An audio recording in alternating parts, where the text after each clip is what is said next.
दोस्तों, आज हम आपको बताएंगे कि कौन सी स्त्री के भाग्य में पुत्र नहीं होता, कौन सा गहना पहनने से दर्दनाक मौत होती है। आइए शुरू करते हैं। नमस्कार दोस्तों, स्वागत है आप सभी का एक बार फिर से हमारे YouTube चैनल पर। दोस्तों, एक बार माता लक्ष्मी क्षीर सागर में भगवान विष्णु के पैर दबा रही थी। तो पैर दबाते दबाते माता लक्ष्मी ने भगवान विष्णु से कहा, हे प्रभु, मेरे मन में 3 प्रश्न उठ रहे हैं। यदि इन तीनों प्रश्नों के उत्तर देकर आप मुझे संतुष्ट करेंगे तो मेरे मन को बहुत शांति मिलेगी। तब भगवान विष्णु कहते हैं, देवी, आखिर तुम्हारे कौन से 3 प्रश्न हैं? तो माता लक्ष्मी कहती है, प्रभु, मेरा पहला प्रश्न है कि कौन सी स्त्री के भाग्य में पुत्र नहीं होता, और मेरा दूसरा प्रश्न है कि कौन सा गहना पहनने से स्त्री की दर्दनाक मौत होती है, और मेरा तीसरा प्रश्न है कि स्त्री का कौन सा श्रृंगार उसे स्वर्ग में स्थान दिलाता है। दोस्तों, तब भगवान विष्णु कहते हैं कि हे लक्ष्मी, ये तुम्हारे तीनों प्रश्न बहुत ही ज़्यादा महत्वपूर्ण हैं। जो भी व्यक्ति इन तीनों प्रश्नों के उत्तर समझकर इसे पर्याप्त ज्ञान को अपने जीवन में उतार लेगा, उसे जीवन में सुख की प्राप्ति होती है। दोस्तों, भगवान विष्णु कहते हैं, हे देवी लक्ष्मी, अब मैं तुम्हारे तीनों प्रश्नों के उत्तर एक छोटी सी कहानी के माध्यम से तुम्हें देने वाला हूँ। इस कहानी के माध्यम से तुम अपने तीनों प्रश्नों के उत्तर ठीक तरह से समझ पाओगी, परंतु मेरी एक शर्त है, जब तक मैं कहानी सुनाऊं तब तक तुम्हें इस कहानी को ध्यान से सुनना है। तो माता लक्ष्मी कहने लगी, ठीक है प्रभु, मैं आपको वचन देती हूँ, जब तक आप कहानी सुनाओगे तब तक मैं कहानी बड़े ही ध्यान से सुनूंगी। आप कृपया करके कहानी प्रारंभ कीजिए। प्रिय बंधुओं, भगवान विष्णु कहते हैं, हे लक्ष्मी, किसी राज्य में एक छोटा सा नगर था। उस नगर में एक सेठ रहा करता था। उस सेठ के 2 बेटे थे और सेठ के बेटों की शादी भी हो चुकी थी। सेठ की पत्नी और सेठ के बड़े बेटे दोनों का ही स्वभाव दुष्ट प्रवृत्ति का था। इसीलिए सेठ की पत्नी अपने बड़े बेटे की पत्नी से बहुत ही ज़्यादा प्यार करती थी, मगर छोटे बेटे की पत्नी जो थी वो बहुत ही अच्छे स्वभाव की थी। वो एक पतिव्रता स्त्री थी और पूरे घर का सारा काम काज भी अकेले ही करती थी। इतना कुछ होने पर भी सेठ की पत्नी और बड़े बेटे की पत्नी छोटी बहू का हमेशा ही अपमान करते रहते। दोस्तों, भगवान विष्णु कहते हैं, हे लक्ष्मी, सेठ के बड़े बेटे की बहू को एक बेटा था और छोटी बहू को एक पुत्री थी। सेठ की पत्नी हमेशा पुत्र को लेकर छोटी बहू को ताना मारती, लेकिन वो क्या कर सकती थी, वो हमेशा उसके ताने सुनते रहती। दोस्तों, तब भगवान विष्णु कहते हैं, हे लक्ष्मी, अब मैं तुम्हें छोटी बहू की कहानी अच्छे तरीके से समझाता हूँ। इस कहानी से तुम्हें तुम्हारे पहले प्रश्न का उत्तर प्राप्त होगा। तुम्हारा पहला प्रश्न था कि कौन सी स्त्री के भाग्य में पुत्र की प्राप्ति नहीं होती। तब भगवान विष्णु कहते हैं, देवी, उस सेठ की जो पत्नी थी वो पहले से ही बड़े ही दुष्ट स्वभाव की थी। उसके कटुल स्वभाव से सभी घर वाले बहुत ही ज़्यादा परेशान थे, परंतु अपनी सीधी सादी छोटी बहू को वो बहुत ही ज़्यादा परेशान करती थी। उसको सताने में उसको बहुत ही ज़्यादा आनंद आता था। सेठ के छोटे बेटे की पत्नी का नाम सुकन्या था। बेचारी सुकन्या सुबह जल्दी उठ करके अपने काम काज में जुट जाती थी। इतना करने पर भी सेठ की पत्नी की निगाहों में सुकन्या हमेशा खटकती रहती थी। एक दिन की बात है, सुकन्या घर में झाड़ू लगा रही थी तो सेठ की पत्नी बोली, क्या तेरे हाथों में जान नहीं है? तो जल्दी जल्दी हाथ चला, मैं मंदिर जा रही हूँ। मेरे मंदिर से लौटने तक तो खाना बना कर तैयार रखना। दोस्तों, भगवान विष्णु कहते हैं, हे लक्ष्मी, बेचारी सुकन्या करती भी तो क्या करती, वो अपनी सास की बातों को सुनती रही। तब घर की सफाई करने के बाद सुकन्या खाना बनाने में लग गई। खाना बनाते समय वो मन में सोच रही थी कि मैं इतना काम करने के बाद भी एक पल के लिए चैन की सांस नहीं ले पाती, और मेरी सास हर समय मेरे काम में कोई ना कोई गलती निकालती रहती है। सुकन्या ये सब सोच ही रही थी, जितने में दरवाज़ा खटखटाने की आवाज़ आई तो सुकन्या ने सोचा कि अभी तो भोजन तैयार ही हुआ है, लगता है मेरी सासू माँ आज जल्दी ही लौट आई हैं। जब सुकन्या ने दरवाज़ा खोला तो उसने क्या देखा कि बाहर दरवाजे पर एक सन्यासी महात्मा खड़े हैं।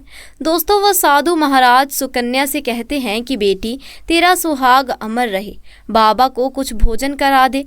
मुझे बड़ी तेजी से भूख लग रही है। दोस्तों, भगवान विष्णु कहते हैं कि लक्ष्मी सुकन्या बहुत ही सुशील और संस्कारी थी। उसने सोचा कि वो साधु महाराज को भोजन करा तो देगी, परंतु यदि मेरी सास आ गई तो मेरी खैर नहीं। फिर कुछ देर सोच विचार करने के बाद में उसने सन्यासी को भोजन करने के लिए अंदर आने को कहा। और इस समय सुकन्या के मन में विचार आया कि सास से डरना कैसा, यदि मेरी सास आ भी जाएगी और मुझे कुछ कहेगी तो मैं उससे कह दूंगी कि मैं अपने हिस्से का भोजन इन महात्मा को दे रही हूँ। भगवान विष्णु कहते हैं, हे लक्ष्मी। फिर ऐसा सोचकर सुकन्या साधु को अंदर ले गई और अतिथि धर्म का पालन करते हुए उस साधु को भोजन कराने लगी। अभी साधु भोजन कर ही रहा था कि सुकन्या की सास आ गई और फिर साधु को घर के अंदर बैठा भोजन करते देखकर उसका गुस्सा आसमान पर जा चढ़ा और एकदम से साधु महाराज से कहने लगी कि यहाँ कोई भंडारा नहीं चल रहा, उठ भीख मांगे बाहर निकल। सुकन्या ने अपनी सास को रोकने की बहुत कोशिश की, परंतु उस दुष्ट स्त्री ने सन्यासी को धक्के मारकर घर से बाहर निकाल दिया और उसका खाना उठाकर फेंक दिया। अब उसका क्रोध सुकन्या पर टूटा और उससे कहने लगी, मैंने तुझे कहा था कि अन्न का एक दाना भी बर्बाद मत करना, लेकिन तूने ये क्या किया? तूने इस महात्मा को इतना सारा अन्न खाने को दिया। दोस्तों, भगवान विष्णु कहते हैं, हे लक्ष्मी। सुकन्या डरते हुए बोली, माँ जी, मैंने तो अपने हिस्से का भोजन दिया है, इसमें इतना भरा बुला कहने की क्या बात है? अतिथि तो भगवान का स्वरूप होता है, अतिथि तो भगवान का ही रूप है और अतिथि धर्म का पालन करना तो हर किसी के लिए जरूरी है। भगवान विष्णु कहते हैं, इस प्रकार काफी देर तक सास बहू की तकरार चलती रही। अंत में उस कुटिल सास ने सुकन्या को भी धक्के मारकर घर से बाहर निकाल दिया। अब वो बेचारी रोती हुई घर का दरवाजा पीट रही थी, परंतु उसकी सास पत्थर जैसी बन गई। अब सुकन्या के पास में एक ही रास्ता बचा था कि वो अपने मायके में लौट जाए। दोस्तों, भगवान विष्णु कहते हैं, हे लक्ष्मी। इस प्रकार सुकन्या दुखी होकर अपने मायके के लिए निकल गई और बीच रास्ते में एक घना जंगल भी पड़ता था। सुकन्या भूख प्यास से तड़पती हुई अपने मायके के लिए चली जा रही थी। तभी अचानक जोरों से बादल गरजे और मूसलाधार बारिश शुरू हो गई। भगवान विष्णु कहते हैं, बारिश से बचने के लिए सुकन्या ने एक पेड़ की शरण ली, लेकिन वर्षा का वेग इतना तेज था कि बचना मुश्किल हो गया था। अब इस पेड़ की जड़ में एक कोठरा बना था। सुकन्या ये सोचकर उसमें घुस गई कि बारिश रुकने के बाद में वो बाहर निकल आएगी और जब तक बारिश हो रही है वो कोठरी के अंदर बारिश से अपनी सुरक्षा कर सकती है। दोस्तों, भगवान विष्णु कहते हैं, हे लक्ष्मी। जब सुकन्या उस पेड़ के कोठर में घुसी तो उस कोठर के अंदर उसे एक साधु मिले। फिर संत ने कहा, बेटी रोना बंद करो। मुझे मालूम है कि तुम्हारे घर वाले तुम्हारा अनादर इसीलिए करते हैं कि वो दुष्ट प्रवृत्ति के हैं और तुम्हें ताना इसीलिए मारते हैं कि तुम्हारी जेठानी को पुत्र की प्राप्ति हो गई है और तुम्हें अभी तक पुत्र की प्राप्ति नहीं हुई। इसीलिए तुम चिंता मत करो, मैं तुम्हें एक पर्ची देता हूँ। इस पर्ची में जो उपाय लिखा है उसे पूरी निष्ठा से करना और फिर तुम्हें एक गुणवान पुत्र की प्राप्ति होगी। दोस्तों, इस प्रकार वो संत महात्मा पर्ची देकर वहां से अंतर ध्यान हो गई। उधर जब वर्षा बंद हो गई तो सुकन्या को ढूंढता हुआ उसका पति वहां पर पहुंच गया और फिर सुकन्या मायके ना जाकर इस जंगल में एक कुटिया बनाकर रहने लगी। भगवान विष्णु कहते हैं, हे लक्ष्मी। एक दिन की बात है, सुकन्या को पुत्र का ख्याल आया और सोचने लगी कि यदि मेरे पास भी एक पुत्र होता तो ससुराल में मेरी भी इज्जत होती। वो ऐसा सोच ही रही थी कि उसे संत की दी गई वो पर्ची याद आ गई और जब सुकन्या ने पुत्र प्राप्ति के लिए उस पर्ची को पढ़ा तो उसमें लिखा था कि बेटी, पुत्र प्राप्ति के लिए हमेशा स्त्री को रात्रि के समय पुरुष के बाईं तरफ सोना चाहिए। ऐसा करने से कुछ समय के बाद में बाईं करवट लेने से नाक का दायां स्वर और दाहिनी करवट लेने से नाक का बायां स्वर चालू हो जाता है और फिर जब भी पुत्र प्राप्ति की इच्छा हो तो उस समय में मिलन से पहले ये निश्चित कर लेना चाहिए कि पुरुष का दायां स्वर चलने लगे और स्त्री का बायां स्वर चलने लगे। इस समय गर्भ धारण किया जाना चाहिए। ऐसा करने से निश्चित ही पुत्र की प्राप्ति होती है और इसके विपरीत नाक के स्वर चलने से पुत्री की प्राप्ति होती है। दर्शकों, पर्ची में आगे लिखा था कि मासिक धर्म शुरू होने के प्रथम चरण दिवस में मिलन से पुरुष रोग को प्राप्त होता है। 5वीं रात्रि में मिलन से कन्या की प्राप्ति होती है। 6ठी रात्रि में मिलन से पुत्र होता है। 7वीं रात्रि में मिलन से बंध्या पुत्री होती है। 8वीं रात्रि में मिलन से ऐश्वर्यशाली पुत्र होता है। 9वीं रात्रि में मिलन से ऐश्वर्यशाली पुत्री होती है। 10वीं रात्रि को मिलन से अति श्रेष्ठ पुत्र होता है। 11वीं रात्रि में मिलन से सुंदर और अच्छे संस्कार वाली पुत्री होती है। दोस्तों, भगवान विष्णु कहते हैं, हे लक्ष्मी, इस प्रकार उस सुकन्या ने 10वीं रात्रि अपने पति से मिलन किया और गर्भ धारण किया। अब सुबह स्नान आदि क्रिया से निर्वृत्त हो करके पूजा पाठ करके सुकन्या का पति लकड़ी काटने चला गया। उसके पति के जाने के बाद तूफान आ गया। अब सुकन्या की झोपड़ी तूफान में उड़ गई और भारी वर्षा होने लगी। और फिर सुकन्या बारिश से बचने के लिए एक पेड़ पर एक पता लिखती है। ये पता उसी कोठरी का था जिस कोठर में सुकन्या बारिश से बचने के लिए पहले छुप गई थी। और सुकन्या ने पेड़ के ऊपर पता इसीलिए लिखा था कि जब उसका पति वापस आए तो पेड़ पर लिखा हुआ पता पढ़कर कोठर के पास आ जाए। दोस्तों, भगवान विष्णु कहते हैं, हे लक्ष्मी, उधर सुकन्या उस कोठर में जाकर छुप जाती है और कोठर एक पेड़ की जड़ में बना हुआ था। उस पेड़ के पास में 2 राक्षसी का निवास स्थान था। इधर तो वो सुकन्या वर्षा से बचने के लिए उस कोठर में छुपी हुई थी और उधर वो दोनों राक्षसी बारिश से परेशान हो करके उस पेड़ की तरफ चली आ रही थी। फिर तो पेड़ के नीचे आ करके एक राक्षसी कहने लगी, अब तो चला भी नहीं जाता, वरना मन तो कर रहा है कि सोना टापू पर चली जाऊं। तभी दूसरी राक्षसी बोली, इसमें कौन सी बड़ी बात है, ये पेड़ हमें अभी उड़ा करके वहीं पहुंचा देगा जहां पर सोना का टापू है। दोस्तों, ऐसा कहकर वो दोनों राक्षसी पेड़ की शाख पर बैठ गई और पेड़ एकदम से उड़ने लगा। उधर थकी हारी सुकन्या कोठर में छुपी हुई थी। कोठर में घुसते ही सुकन्या को नींद आ गई थी, लेकिन पेड़ के उड़ने से लगने वाले झटकों से सुकन्या की नींद खुल गई और पेड़ को उड़ता देखकर वो एकदम से घबरा गई।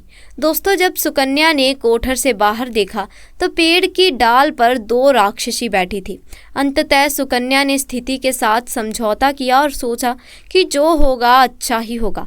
फिर कुछ देर की उड़ान के बाद में वो पेड़ एक सोना टापू पर पहुंचकर उतर गया। उधर दोनों राक्षसियों को भूख लग रही थी, इसीलिए वो दोनों शिकार की तलाश में निकल गई। भगवान विष्णु कहते हैं, हे लक्ष्मी, उन दोनों राक्षसियों के जाने के बाद में सुकन्या कोठर से बाहर निकली और उसने चैन की सांस ली। अब जैसे ही सुकन्या ने सोना टापू पर फैली रेत को देखा तो एकदम से अचंभित हो गई कि ये रेत तो चमचमा रही है। और जैसे ही सुकन्या ने रेत को हाथों में उठाया तो एकदम से चिल्लाने लगी, अरे ये तो सोने की रेत है।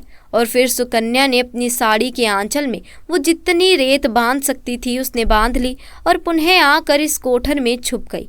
दोस्तों, भगवान विष्णु कहते हैं, इधर तो सुकन्या का उस कोठर में वापस जाना हुआ। उधर दोनों राक्षसी पेड़ पर वापस आ गई और वो आपस में कहने लगी, आज तो भर पेट खाना खा करके पूरी तृप्ति हो गई, अब चलो वापस लौट चलते हैं हम जहाँ से आए थे। और फिर इस प्रकार थोड़ी देर में वो पेड़ उड़ करके उसी स्थान पर चला गया जहाँ से वो पेड़ उड़ कर गया था। भगवान विष्णु कहते हैं, लक्ष्मी, वो सुकन्या तब तक इस कोठर में छुपी रही जब तक किसी कार्यवर वो राक्षसी उस पेड़ से चली नहीं गई। और जैसे ही वो दोनों उस पेड़ से चली गई वैसे ही सुकन्या सोने की रेत ले करके उस कोठर से बाहर आ गई और मन में सोचने लगी कि इतना सारा सोना देख करके मेरी सासू माँ खुश हो जाएगी और अब मैं अपने ससुराल वापस जाऊंगी और अपनी सासू माँ को इतना सारा सोना दूंगी। फिर वो मुझसे कभी भी नफरत नहीं करेगी और मुझसे प्यार करने लगेगी। भगवान विष्णु कहते हैं, हे लक्ष्मी, इधर तो सुकन्या ऐसा सोच रही थी। तब तक सुकन्या का पति सुकन्या को ढूंढता हुआ उसी कोठर की तरफ आ जाता है और सुकन्या अपने पति को सारी बात बताती है और अपने पति के साथ वापस अपने ससुराल पहुंच करके अपनी सासू माँ से कहती है, देखो सासू माँ, मैं आपके लिए क्या लाई हूँ। और ऐसा कहकर वो सारा सोना अपनी सास को दे देती है और उससे सोना कैसे प्राप्त हुआ वो सारी घटना भी अपनी सास को बता देती है। भगवान विष्णु कहते हैं, सोना लेने के बाद में सुकन्या की सास एकदम क्रोधित होकर के बोली, तू बहुत कम सोना लेकर आई है, तुझे वहां पर जितना भी सोना था सारा सोना लेकर आना चाहिए था। फिर अपनी सास की बात सुनकर वापस सुकन्या कहने लगी, माँ जी, हमारी 3-4 पीढ़ियों के लिए इतना सोना काफ़ी है। तो सास कहने लगी, अरे मूर्ख, सोना भी काफ़ी होता है क्या? जितना हो उतना ही कम है। अब देख, मैं जाऊंगी और कितना सोना लेकर आती हूँ। भगवान विष्णु कहते हैं, हे लक्ष्मी, सुकन्या ने अपनी सास को बहुत समझाया, परंतु उस लालची दुष्ट स्त्री के समझ में एक भी बात नहीं आई। उसने सुकन्या की एक भी बात नहीं सुनी और जाकर इस पेड़ के कोठर में बैठ गई। उधर वो दोनों राक्षसी जैसे ही पेड़ पर आई तो एकदम से वे पेड़ उड़ने लगा। इधर तो पेड़ उड़ता हुआ जा रहा था, उधर वो सुकन्या की सास मन ही मन बहुत खुश हो रही थी कि आज मैं बहुत सारा सोना एक साथ बटोर के लाऊंगी। भगवान विष्णु कहते हैं, इधर तो सुकन्या की सास अपने मन में खुशियां मना रही थी। उसी समय एक राक्षसी कहने लगी, चलो आज स्वर्ण द्वीप पर ना चल करके मत्स्य द्वीप पर चलते हैं, आज मछलियां खाने का बहुत मन कर रहा है। और फिर जैसे ही राक्षसियों ने मछली खाने का मन बनाया, वैसे ही वो पेड़ मत्स्य द्वीप की तरफ उड़ चला। भगवान विष्णु कहते हैं, हे लक्ष्मी, इस प्रकार राक्षसियों की बात सुनकर कोठर में बैठी वो लालची स्त्री स्वयं पर संयम ना रख सकी और एकदम से बोल पड़ी, अरे तुम सोना टापू क्यों नहीं जा रही हो? मत्स्य द्वीप पर मत जाओ, सोना टापू पर चलो। अब जैसे ही उस लालची स्त्री ने इतनी आवाज दी तो राक्षसियां समझ गई कि इस पेड़ की कोठर में कोई जरूर छुपा बैठा है और उन्होंने एकदम से जैसे ही कोठर में प्रवेश किया और फिर जैसे ही उन दोनों राक्षसियों ने उस लालची स्त्री को देखा तो उसे उठाकर पेड़ से नीचे फेंक दिया और धरती पर गिरते ही उस लालची स्त्री की मौत हो गई। अब जैसे ही सूचना उसके घर वालों को मिली तो उस स्त्री का पति यानी सुकन्या का ससुर सुकन्या के पास जाता है और उसे कहता है, बेटी, मैं तो उसे पहले ही समझाता था कि तू ऐसा काम मत कर, कभी भी किसी को लालच नहीं करना चाहिए और बहुएं बेटी की तरह होती हैं, उनको प्यार देना चाहिए। मगर उसने कभी एक भी बात नहीं मानी और उसे उसके कर्मों का फल आज मिल गया है। भगवान विष्णु कहते हैं, हे लक्ष्मी, उधर सुकन्या अपने पति के साथ सुखपूर्वक जीवन यापन करने लगी। फिर कुछ समय गुजरने के बाद में सुकन्या को एक गुणवान पुत्र की प्राप्ति हुई और पुत्र की प्राप्ति के बाद सुकन्या की खुशी का ठिकाना नहीं रहा और वो भगवान का शुक्रिया करने लगी। उधर सेठ के बड़े बेटे की बहू, जो हमेशा सुकन्या को पुत्र को लेकर ताने मारती थी, जब सुकन्या को पुत्र की प्राप्ति हो गई और उसे धन भी प्राप्त हो गया, उधर सेठ के बड़े बेटे और बहू के दिन गरीबी में गुजरने लगे। तो सेठ की बड़ी बहू जाकर सुकन्या के आगे हाथ जोड़कर अपनी गलती के लिए माफी मांगने लगी। सुकन्या एक बहुत ही दयावान स्त्री थी और बहुत ही मधुर संबंध वाली स्त्री थी, इसीलिए वो अपनी जेठानी को माफ कर देती है और वो जो भी सोना लेकर आई थी उसमें से कुछ सोना वो अपनी जेठानी को दे देती है। इस प्रकार वो पूरा परिवार अच्छे से जीवन यापन करने लगता है। भगवान विष्णु कहते हैं, लक्ष्मी, इस प्रकार जब समय धीरे धीरे सुखपूर्वक व्यतीत होने लगा तो सेठ की बड़ी बहू का जो पुत्र था वो अवगुण था, इसीलिए उसने सारा धन अवगुणों में बर्बाद कर दिया और सुकन्या का जो पुत्र हुआ था वो बहुत ही गुणवान था। वो अपने जीवन में इतना आगे बढ़ा कि उसने अपने माँ बाप का नाम रोशन कर दिया। और फिर जब सुकन्या और उसकी जेठानी का जीवन समाप्त हुआ तो सुकन्या को स्वर्ग की प्राप्ति हुई और उसकी जेठानी को नरक में स्थान मिला। भगवान विष्णु कहते हैं, लक्ष्मी, तुम्हारा पहला प्रश्न था कि कौन सी स्त्री के भाग्य में पुत्र नहीं होता, तो समझ लो, संत के द्वारा दिए गए पर्ची के विपरीत जो कार्य करते हैं उनके भाग्य में पुत्र योग नहीं होता। भगवान विष्णु कहते हैं, लक्ष्मी, तुम्हारा दूसरा प्रश्न था कि कौन सा गहना पहनने से स्त्री या पुरुष की दर्दनाक मौत होती है, तो समझ लो वो है लालच रूपी गहना जो सेठ की पत्नी ने पहना था और खूब सारा सोना लाने के लालच में कोठर घुस गई और राक्षसों द्वारा नीचे फेंक डालने के कारण सेठ की पत्नी की दर्दनाक मौत हो गई। इसीलिए लालच रूपी गहना कभी भी नहीं पहनना चाहिए। भगवान विष्णु कहते हैं, लक्ष्मी, अब तुम्हारा तीसरा प्रश्न था कि कौन सा श्रृंगार करने से स्त्री को स्वर्ग में स्थान मिलता है, तो वो है चरित्र रूपी श्रृंगार, यानी कि चरित्रवान और पतिव्रता स्त्री सेठ की छोटी बहू सुकन्या की तरह मृत्यु के बाद स्वर्ग में जाती है। इसीलिए हर वैवाहिक स्त्री को पतिव्रता और चरित्रवान होना चाहिए। दोस्तों, सनातन धर्म में मंदिर और उनसे जुड़ी परंपराओं को शास्त्र व धर्म ग्रंथों में बहुत ही विस्तार से बताया गया है। बता दें कि प्राचीन काल से लोग अपनी आस्था को प्रकट करने के लिए एवं भगवान का आशीर्वाद प्राप्त करने के लिए मंदिर जा रहे हैं। भारत में कई ऐसे मंदिर हैं जिनका आध्यात्मिक दृष्टिकोण से विशेष महत्व है और उनकी जुड़ी कई कथाएं भी प्रचलित हैं। इसके साथ शास्त्रों में मंदिर से जुड़े कुछ परंपराओं के विषय में भी बताया गया है, जिसमें देवी देवताओं की परिक्रमा को बहुत ही महत्व दिया गया है। तो आज के लिए बस इतना ही। आपको हमारी आज की ये कहानी पसंद आई हो तो इसे लाइक ज़रूर करें और अपने दोस्तों के साथ ज़्यादा से ज़्यादा शेयर करें। और अगर चैनल पर नए हैं तो चैनल को भी जल्दी से जाकर सब्सक्राइब करें। धन्यवाद।